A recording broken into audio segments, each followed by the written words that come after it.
तो दोस्तों अध्याय 5 यूक्लिड की ज्योमेट्री का परिचय में हम निम्नलिखित विषयों को पढ़ेंगे। सबसे पहले हम पढ़ेंगे भूमिका कि यूक्लिड की ज्योमेट्री का परिचय क्या है, यूक्लिड कौन थे, उनका योगदान क्या था ज्योमेट्री में, इत्यादि इत्यादि। फिर हम पढ़ेंगे यूक्लिड की कुछ परिभाषाओं को। उसके पश्चात हम पढ़ेंगे कुछ अभिग्रहित को और हम समझेंगे कि अभिग्रहित किन्हें कहते हैं। उसके बाद हम अभिधारणाएं, जो यूक्लिड ने कुछ अभिधारणाएं दी थी, उनको पढ़ेंगे। अभिधारणाएं क्या होती हैं वो भी समझेंगे। उसके बाद हम एक प्रमेय को हल करेंगे और अंत में यूक्लिड की जो पांचवी अभिधारणा के समतुल्य रूपांतरण जो है उसका हम अध्ययन करेंगे। ठीक है, तो ये कुछ छोटी सी चीजें हैं, कुछ चीजें हैं जिनका हम इस अध्याय में अध्ययन करेंगे। भूमिका। मिस्र में अलेक्जेंड्रिया के एक गणित के शिक्षक थे यूक्लिड। उन्होंने 300 ईसा पूर्व तक ज्ञात गणित के सभी ज्ञान को एकत्रित किया और एलिमेंट्स नाम की अपने एक प्रसिद्ध ग्रंथ में उसे व्यवस्थित किया। ठीक है, तो 300 ईसा पूर्व से पहले जो है गणित का जो ज्ञान था वो एकत्रित नहीं था, कहीं पर व्यवस्थित रूप से एकत्रित नहीं था। तो यूक्लिड ने क्या किया, यूक्लिड एक महान वैज्ञानिक थे, मिस्र में रहते थे वो, गणित के महान शिक्षक थे वो। तो उन शिक्षक ने जो भी गणित का ज्ञान था 300 ईसा पूर्व तक, उस ज्ञान को एकत्रित किया और एक किताब लिखी। और उस प्रसिद्ध ग्रंथ में, उस किताब में वो जो ज्ञान था, जिस ज्ञान उन्होंने एकत्रित किया था उसको उन्होंने व्यवस्थित किया। तो यूक्लिड का बहुत बड़ा योगदान है गणित में। तो इस अध्याय में हम ज्योमेट्री के प्रति यूक्लिड के दृष्टिकोण की चर्चा करेंगे और ज्योमेट्री के वर्तमान स्वरूप से इसे जोड़ने का प्रयत्न करेंगे कि यूक्लिड ने जो तब 300 ईसा पूर्व जो कहा था वो आज के संदर्भ में कितना उचित है और नहीं है, इसकी हम जोड़ने का प्रयत्न करेंगे। यूक्लिड की परिभाषाएं। आइए हम अब यूक्लिड की कुछ परिभाषाओं को पढ़ते हैं। तो यूक्लिड की पहली परिभाषा क्या कहती है? कहती है एक बिंदु, अंग्रेजी में कहें तो पॉइंट, वह है जिसका कोई भाग नहीं होता, मतलब उसकी कोई विमा नहीं होती, ना उसकी कोई लंबाई होती है ना उसकी कोई चौड़ाई होती है। तो ये जो बिंदु होता है इसे हम दर्शाते जरूर हैं, लेकिन इस बिंदु की कोई लंबाई चौड़ाई नहीं होती है। पर आप कहेंगे यहाँ पर देखने में तो प्रतीत हो रहा है कि इसकी लंबाई भी है और इसकी चौड़ाई भी है। हाँ, लेकिन ज्योमेट्री में हमें काम करने के लिए बिंदु जिसे हम कहते हैं उसको उसको ऐसे ही परिभाषित किया गया है कि इसका कोई भाग नहीं होता, अर्थात इसकी कोई विमा नहीं होती, अर्थात ना इसकी कोई लंबाई होती है ना इसकी कोई चौड़ाई होती है। और आज भी यही माना गया है जो यूक्लिड ने कहा था। यूक्लिड की दूसरी परिभाषा। यूक्लिड की दूसरी परिभाषा क्या है? एक रेखा, अंग्रेजी में कहें तो लाइन, चौड़ाई रहित लंबाई होती है। मतलब उसकी चौड़ाई नहीं होती है, सिर्फ क्या होती है, उसकी लंबाई होती है। एक रेखा की सिर्फ लंबाई होती है, चौड़ाई नहीं होती है।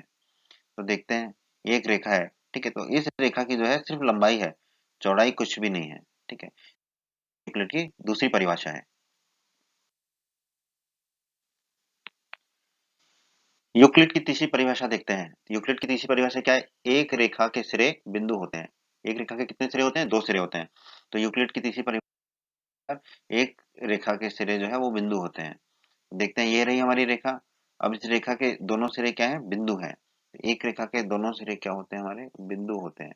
ठीक है, और बिंदु हमने देखा था, बिंदु की परिभाषा भी, बिंदु की लंबाई चौड़ाई कुछ भी नहीं होती है। ठीक है ना, तो एक रेखा के सिरे बिंदु होते हैं। यूक्लिड की चौथी परिभाषा देखते हैं। यूक्लिड की चौथी परिभाषा है एक सीधी रेखा ऐसी रेखा है जो स्वयं पर बिंदुओं के साथ सपाट रूप से स्थित होती है। इसका मतलब है कि एक रेखा पर सपाट रूप से बिंदु होते हैं। इसको हम देखते हैं, ये जो रेखा है, तो इस रेखा पे सपाट रूप से क्या है? बिंदु हैं, बहुत सारे बिंदु सपाट रूप से हैं। तो एक सीधी रेखा ऐसी रेखा है जो स्वयं पर बिंदुओं के साथ सपाट रूप से स्थित होती है। ठीक है, सीधी होती है, सपाट मतलब सीधा होना। तो ये है यूक्लिड की चौथी परिभाषा। यूक्लिड की पांचवी परिभाषा, एक पृष्ठ, अंग्रेजी में कहते हैं सरफेस, वह है जिसकी केवल लंबाई और चौड़ाई होती है। मतलब कि इसकी लंबाई और चौड़ाई दोनों होगी। जैसे कि हमने रेखा का देखा था, उसकी सिर्फ लंबाई होती है, चौड़ाई नहीं होती। लेकिन पृष्ठ या सरफेस जो होगा उसकी लंबाई भी होगी और चौड़ाई भी होगी। देख लेते हैं, ये है हमारा पृष्ठ। ठीक है, तो इस पृष्ठ की हमारी ये लंबाई है और ये जो है ये है इसकी चौड़ाई। तो एक पृष्ठ वह है जिसकी केवल लंबाई और चौड़ाई होती है। तो ये यूक्लिड की पांचवी परिभाषा है।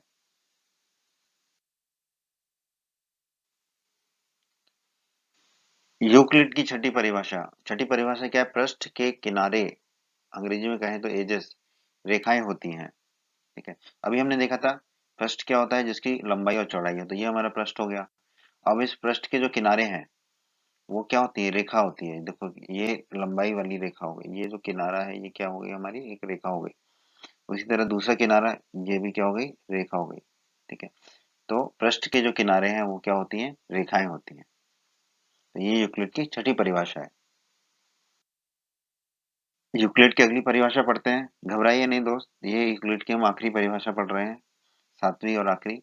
एक समतल पृष्ठ, ठीक है, या अंग्रेजी में कहें तो प्लेन सरफेस, ऐसा पृष्ठ है जो स्वयं पर सीधी रेखाओं के साथ सपाट रूप से स्थित होता है। इससे पहले हमने रेखाओं का पढ़ा था। रेखा जो है सपाट रूप से स्थित होती है बिंदुओं पर, और जो समतल पृष्ठ है वो किस पर सपाट रूप से स्थित होता है? सीधी रेखाओं पर। ठीक है, इसको हम देख लेते हैं। ये है हमारा समतल पृष्ठ। ठीक है, अब हम देखेंगे कि ये सीधी रेखाओं पर सपाट रूप से स्थित है। ये रही सीधी रेखाएं, सपाट रूप से स्थित है, और ये भी सीधी रेखाएं, इन पर भी सपाट रूप से स्थित है। तो हम कह सकते हैं कि एक समतल पृष्ठ ऐसा पृष्ठ है जो स्वयं पर सीधी रेखाओं के साथ सपाट रूप से स्थित होता है। ये यूक्लिड की सातवीं परिभाषा है। अभिग्रहित, एक्जियोम्स। ठीक है, तो अभिग्रहित क्या होते हैं इसको हम जानने की कोशिश करते हैं।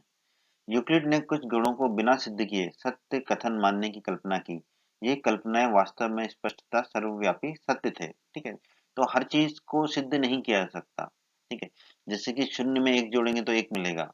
ठीक है, तो शून्य, एक, दो, तीन, ये क्या है? इनको हमें मानना ही है ना, ये हमारे अंक हैं। तो इसी तरह यूक्लिड ने कुछ गुणों को बिना सिद्ध किए सत्य मानने की कल्पना की, और ये कल्पनाएं वास्तव में स्पष्टता सर्वव्यापी सत्य थे, क्योंकि वो आज तक असत्य उन्हें कोई बता नहीं पाया, सिद्ध नहीं कर पाया, असत्य सिद्ध नहीं कर पाया। तो सामान्य अवधारणाएं जिन्हें प्रायः अभिग्रहित या एक्सियोम्स कहा गया, वे कल्पनाएं थी जिन्हें निरंतर गणित में प्रयोग किया गया और जिनका केवल ज्योमेट्री से ही विशेष संबंध नहीं था। वो ज्योमेट्री के अलावा अंक गणित से भी उनका संबंध हो सकता था, पर ये कल्पनाएं थी जिन्हें हमें हमने सच मान लिया था। ठीक है, और गणित में प्रयोग किया गया था। तो इन कल्पनाओं को क्या कहते हैं? हम अभिग्रहित, एक्सियोम्स। ठीक है, तो ये आप याद रखिएगा। अभिग्रहित क्या है? कुछ ऐसी कल्पनाएं हैं जो सर्वव्यापी सत्य हैं, जिन्हें आज तक कोई असत्य सिद्ध नहीं कर पाया है। ठीक है, उन्हें हम अब अभिग्रहित कहते हैं। अभिधारणाएं, पोस्टुलेट्स। अभी हमने पढ़ा था यूक्लिड ने कुछ गुणों को बिना सिद्ध किए सत्य कथन मानने की कल्पना की थी। ठीक है, ये कल्पनाएं वास्तव में स्पष्टता सर्वव्यापी सत्य थे। ठीक है, तो उन्होंने अभिधारणा शब्द का प्रयोग उन कल्पनाओं के लिए किया जो विशिष्ट रूप से ज्योमेट्री से संबंधित थी। ठीक है, तो जो कल्पनाएं ज्योमेट्री से संबंधित थी उनको उन्होंने क्या कहा? अभिधारणाएं। ठीक है, और जो ज्योमेट्री से संबंधित नहीं थी उन्हें उन्होंने उसे कहा अभिग्रहित। ठीक है, पर आज के समय में अभिधारणाएं और अभिग्रहित में कोई अंतर नहीं है। मतलब दोनों को ही हम बिना सिद्ध किए हुए सत्य कथन जो कल्पना कर लेते हैं वो मानते हैं। ठीक है, जो स्पष्टता सर्वव्यापी सत्य होते हैं। तो आज के समय में अभिधारणाएं और अभिग्रहित एक ही चीज को बोलते हैं हम। ठीक है, और वो क्या होती है? जो कुछ सत्य कथन जिनको कल्पना कर ली गई की गई है बिना सिद्ध किए, ऐसे गुणों को हम क्या कहते हैं? अभिधारणाएं या अभिग्रहित।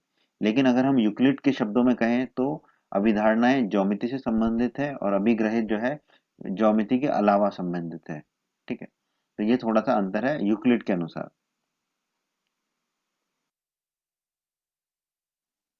आइए दोस्तों, अब हम यूक्लिड के कुछ अभिग्रहित को पढ़ते हैं।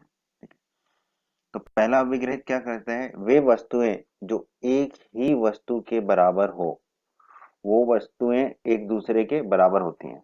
ठीक है, तो ये जो अभिग्रहित है ये उस समय कल्पना थी, लेकिन अब तो हमें पता है कि ये सत्य है। तो अभी हम देखते हैं क्या है। वे वस्तुएं जो एक ही वस्तु के बराबर हो। तो इसको हम उदाहरण से देखते हैं। जैसे कि ए अगर बी के बराबर है और सी भी बी के बराबर है, तो फिर क्या मिलेगा हमें, ए भी जो है वो सी के बराबर होगा। ठीक है, तो यही यूक्लिड का पहला अभिग्रहित है। वे वस्तुएं जो एक ही वस्तु के बराबर हो, तो यहाँ पर एक ही वस्तु क्या है, बी। ए भी बी के बराबर है और सी भी जो है बी के बराबर है, तो ए किसके बराबर हो जाएगा, सी के बराबर हो जाएगा। तो यही यूक्लिड का पहला अभिग्रहित है। यूक्लिड का दूसरा अभिग्रहित, यदि बराबरों को बराबर में जोड़ा जाए तो पूर्ण भी बराबर होता है। ठीक है, इसको उदाहरण से समझते हैं हम। जैसे कि ए बराबर अगर बी है, तो ए में अगर हम कुछ जोड़ दें और बी में भी वही चीज जोड़ दें, तो उन दोनों का जोड़ क्या है, बराबर होगा। समझते हैं इसको। ए और बी बराबर थे, ए में हमने सी को जोड़ दिया, बी में भी सी को जोड़ दिया, तो ए धन बी किसके बराबर होगा, बी धन सी के। यही यूक्लिड का दूसरा अभिग्रहित कहता है। यदि बराबरों को बराबरों में जोड़ा जाए तो पूर्ण भी बराबर होते हैं। ठीक है, ए बी के बराबर था और ए में जो जोड़ा सी, वही हमने बी में जोड़ दिया सी, तो ए धन सी किसके बराबर हो गया, बी धन सी के। तो ये यूक्लिड का दूसरा अभिग्रहित है। जैसा यूक्लिड का दूसरा अभिग्रहित था, बिल्कुल वैसा ही तीसरा अभिग्रहित है। यदि बराबरों को बराबरों में से घटाया जाए तो शेषफल भी बराबर होते हैं। ठीक है, इसको समझते हैं। जैसे कि अगर ए और बी बराबर हैं, तो इनमें से हम जो भी संख्या घटाएंगे तो उनका घटाव भी बराबर होगा। जैसे कि ए में से अगर हमने सी को घटाया और बी में से भी सी को घटाया, तो ए ऋण सी किसके बराबर होगा, बी ऋण सी के। यही यूक्लिड का तीसरा अभिग्रहित है। यूक्लिड का चौथा अभिग्रहित देखते हैं। वे वस्तुएं जो परस्पर संपाती हो एक दूसरे के बराबर होती हैं। परस्पर संपाती मतलब जो एक दूसरे को ढक दे, एक दूसरे एक के ऊपर एक आश्रय बराबर हो, एक एक के ऊपर एक बराबर हो, तो वो एक दूसरे के क्या कहलाती है, बराबर होती हैं। उदाहरण देखते हैं। जैसे कि एक रेखा ए बी और दूसरी रेखा है सी डी। अगर C D Rekha A B रेखा के ऊपर आ जाए, ठीक है, तो ये परस्पर संपाती कहलाएंगे। तो यूक्लिड के अभिग्रहित के हिसाब से ए बी बराबर क्या होगा, सी डी। ठीक है, तो यही यूक्लिड का हमारा चौथा अभिग्रहित है। आइए दोस्तों यूक्लिड के पांचवें अभिग्रहित को देखते हैं। पांचवा अभिग्रहित क्या कहता है, पूर्ण अपने भाग से बड़ा होता है। ठीक है, ये हमें पता है। उदाहरण देख लेते हैं कि अगर a बराबर b धन c है, ठीक है, तो a के कितने भाग हो गए, दो भाग हो गए, b और c। ठीक है, तो इससे हम क्या निष्कर्ष निकाल सकते हैं, a जो है वो b से बड़ा होगा, a c से भी बड़ा होगा। ठीक है, तो यही यूक्लिड का पांचवा अभिग्रहित है। पूर्ण, पूर्ण मतलब a है यहाँ पर, पूर्ण मतलब जिसके भाग होंगे, तो ए के कितने भाग हैं यहाँ पर, बी और सी दो भाग हैं, तो पूर्ण अपने भाग से बड़ा होगा, तो ए जो है वो बी से बड़ा होगा, ए सी से भी बड़ा होगा। ठीक है, यही यूक्लिड का पांचवा अभिग्रहित है। दोस्तों यूक्लिड का छठा अभिग्रहित देखते हैं। एक ही वस्तुओं के दुगने परस्पर बराबर होते हैं। ठीक है, उदाहरण से समझते हैं इसको हम। जैसे कि बी अगर दो का दुगना है, बी अगर ए का दुगना है और सी भी ए का दुगना है, ठीक है, तो फिर क्या होगा, बी और सी बराबर होंगे। यही हमारे यूक्लिड का छठा अभिग्रहित है। एक वस्तुओं के दुगने परस्पर बराबर होते हैं। तो हमने देखा ए का दुगना बी है और ए का दुगना सी भी है, तो बी किसके बराबर होगा, सी के बराबर होगा। यही यूक्लिड का छठा अभिग्रहित है। यूक्लिड का सातवां अभिग्रहित भी यूक्लिड के छठे अभिग्रहित की तरह है। एक ही वस्तुओं के आधे परस्पर बराबर होते हैं। उदाहरण से समझते हैं।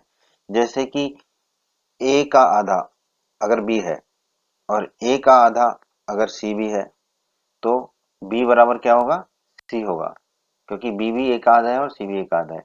यही यूक्लिड का सातवां अभिग्रहित है। यूक्लिड का अगला अभिग्रहित देखते हैं। इसे कहते हैं हम अभिग्रहित 5.1। ठीक है, दिए हुए दो भिन्न बिंदुओं से होकर एक अद्वितीय रेखा खींची जा सकती है। अद्वितीय का मतलब है सिर्फ और सिर्फ एक। ठीक है, जैसे कि हम कहते हैं ना ताजमहल अद्वितीय है, क्योंकि ताजमहल जैसा दूसरी कोई इमारत है नहीं दुनिया में। तो अद्वितीय का मतलब होता है सिर्फ और सिर्फ एक। तो ये अभिग्रहित क्या कह रहा है कि दो भिन्न बिंदुओं से होकर सिर्फ एक अद्वितीय रेखा खींची जा सकती है। इसका मतलब है सिर्फ एक ही रेखा खींची जा सकती है। उदाहरण से देखते हैं हम। दो बिंदु है हमारे पी और क्यू। तो इन दोनों बिंदुओं से होकर सिर्फ और सिर्फ एक ही रेखा जा सकती है, तो उस रेखा को हम कहेंगे अद्वितीय रेखा। ठीक है, तो यूक्लिड का 5.1 अभिग्रहित क्या कहता है, दिए हुए दो भिन्न बिंदुओं से होकर एक अद्वितीय रेखा खींची जा सकती है। ये बहुत ही जरूरी अभिग्रहित है, इसको आप हमेशा के लिए याद रखिएगा। ठीक है, कि दो भिन्न बिंदुओं से होकर सिर्फ और सिर्फ एक ही रेखा खींची जा सकती है। आइए अब हम यूक्लिड की कुछ अभिधारणाओं को देखें। यूक्लिड की पहली अभिधारणा क्या कहती है, एक बिंदु से अन्य बिंदु तक एक सीधी रेखा खींची जा सकती है। ठीक है, इसको देखते हैं। एक बिंदु, दूसरा बिंदु, अब इन दोनों बिंदुओं को मिलाएंगे तो एक क्या खींच सकते हैं हम, सीधी रेखा। एक बिंदु से दूसरे बिंदु तक हम एक सीधी रेखा खींच सकते हैं, यह हमें पता है। ठीक है, तो यही यूक्लिड की पहली अभिधारणा थी कि जो रेखा होगी वो क्या होगी, सीधी रेखा होगी। एक बिंदु से दूसरे बिंदु तक एक सीधी रेखा खींची जा सकती है।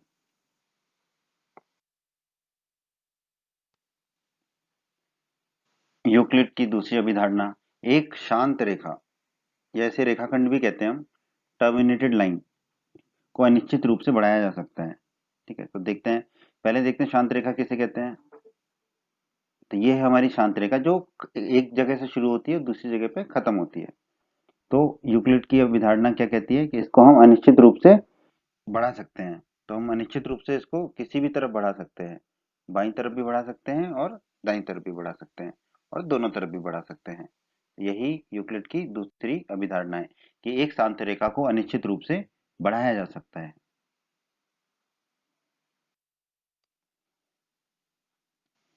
तो यूक्लिड की तीसरी अभिधारणा क्या है, किसी को केंद्र मानकर और किसी त्रिज्या से एक वृत्त खींचा जा सकता है। ठीक है, तो हमने एक बिंदु को केंद्र मान लिया, ये बिंदु है हमारा, फिर हमने उसका त्रिज्या ले ली। अब इस त्रिज्या त्रिज्या की सहायता से बिंदु को केंद्र मानकर हम क्या खींच सकते हैं, एक वृत्त खींच सकते हैं। प्रकार की मदद से आप एक वृत्त खींच सकते हैं। यही यूक्लिड की तीसरी अभिधारणा है। यूक्लिड की चौथी अभिधारणा देखते हैं, सभी समकोण एक दूसरे के बराबर होते हैं। तो ये तो आपको वैसे भी पता है, जैसे कि ये एक समकोण है, जैसे हमने कहा कोण ए। ये देखिए ये दूसरा कोण, इसे हमने कहा कोण बी। ये दोनों क्या है, समकोण है। कोण ए बराबर कोण बी बराबर 90 डिग्री है। ठीक है, तो सभी समकोण क्या होते हैं, एक दूसरे के बराबर होते हैं। ठीक है, यही यूक्लिड की चौथी अभिधारणा है। अब हम यूक्लिड की पांचवी अभिधारणा को देखते हैं। यदि एक सीधी रेखा दो सीधी रेखाओं पर गिरकर अपने एक ही ओर दो अंतः कोण इस प्रकार बनाए कि इन दोनों कोणों का योग मिलकर दो समकोण से कम हो। दो समकोण से कम हो मतलब 180 डिग्री से कम हो, क्योंकि दो समकोण कितने होंगे, 180 डिग्री। तो वे दोनों सीधी रेखाएं अनिश्चित रूप से बढ़ाए जाने पर उसी ओर मिलती हैं, जिस ओर यह योग दो समकोण से कम होता है। ठीक है, तो ये अभिधारणा आपके लिए थोड़ी सी नई है, तो इसको हम चित्र की सहायता से समझते हैं। दो रेखाएं हैं, ए और बी, और दूसरी रेखा है सी डी। इन दोनों रेखाओं को एक रेखा काटती है पी क्यू। ठीक है, अब पी क्यू ने इन दोनों रेखाओं को काटा, तो इन दोनों रेखाओं के काटने के बाद एक बाईं तरफ मिला हमें हिस्सा और दूसरा हिस्सा दाईं तरफ मिला। तो बाईं तरफ के जो कोण है वो कोण है कोण एक और कोण दो। ठीक है, कोण एक और कोण दो। तो अगर इन कोणों का योग दो समकोण से कम होगा, ठीक है, दो समकोण का योग कितना होगा, 90 डिग्री धन 90 डिग्री बराबर 180 डिग्री। तो इन दोनों कोणों का योग 180 डिग्री से अगर कम होगा तो ये दोनों रेखाएं जो है उस दिशा में जाके आगे जाके मिलेंगी। ठीक है, एक दूसरे को काटेंगी, एक दूसरे को ये दोनों रेखाएं काटेंगी। तो यही यूक्लिड की पांचवी अभिधारणा है कि जिस तरफ वो कोणों का योग 180 डिग्री से कम होगा या दो समकोण से कम होगा, उसी दिशा में वो दोनों रेखाएं मिलेंगी, एक दूसरे को काटेंगी।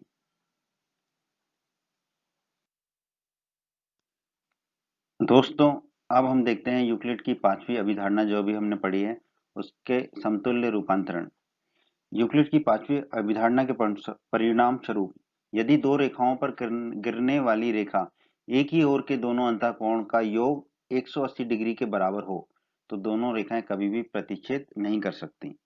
उदाहरण से देखते हैं, ये दो रेखाएं आ गई, अब इनको जो रेखा काट रही है, ठीक है, अगर जो इस कोण बन रहे हैं, तो इन दोनों कोणों का योग अगर 180 डिग्री है, तो ये दोनों रेखाएं कभी भी एक दूसरे को प्रतिच्छेद नहीं करेंगी, अर्थात ये दोनों रेखाएं क्या होंगी, एक दूसरे के समानांतर रेखाएं होंगी।